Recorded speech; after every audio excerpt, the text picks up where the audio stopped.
देवेंद्र फडणवीसांनी पुण्यातल्या भाजपच्या महासंमेलनातनं विरोधकांवर जोरदार हल्लाबोल केला होता आणि यावरून आता ठाकरे गटाचे खासदार संजय राऊतांनी पलटवार केलाय।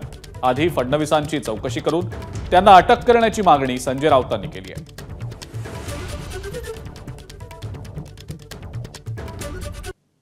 मी तुम्हाला एक गोष्ट सांगतो, आज तुम्हाला परवानगी देतो, ज्याला बॅटिंग करायची आहे बॅटिंग करा। अट एकच आहे, एकच अट आहे, हिट विकेट व्हायचं नाही।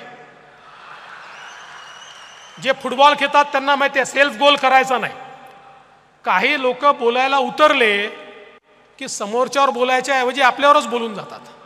म्हणजे असं काही बोलतात की 4 दिवस त्याचीच उत्तरं द्यावी लागतात। तेवढं सोडून करा, बाकी आदेश विचारू नका, मैदानात उतरा, ठोकून काढा। की महाविकास आघाडीच्या लोकांना ठोकून काढा, हा ठोकून काढा, ही कुठली भाषा आहे? आणि आपण म्हणताय महाविकास म्हणजे इतका पराभव तुमचा आरपार गेलाय। देवेंद्र फडणवीसांचा विधानसभेत पराभव झाल्याशिवाय राहणार नाही, त्यांच्या नागपुरात महाराष्ट्र ही भाषा सहन करणार नाही। अमित शहांची पुण्यातली भाषा आणि देवेंद्र फडणवीस आणि गृहमंत्री म्हणून केलेली भाषा, महाविकास आघाडीच्या लोकांना ठोकून काढा म्हणजे काय? ही ठोकशाहीची भाषा तुम्ही करताय।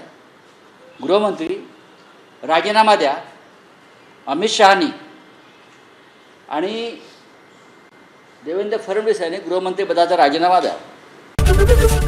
एबीपी माझा, उघडा डोळे बघा नीट।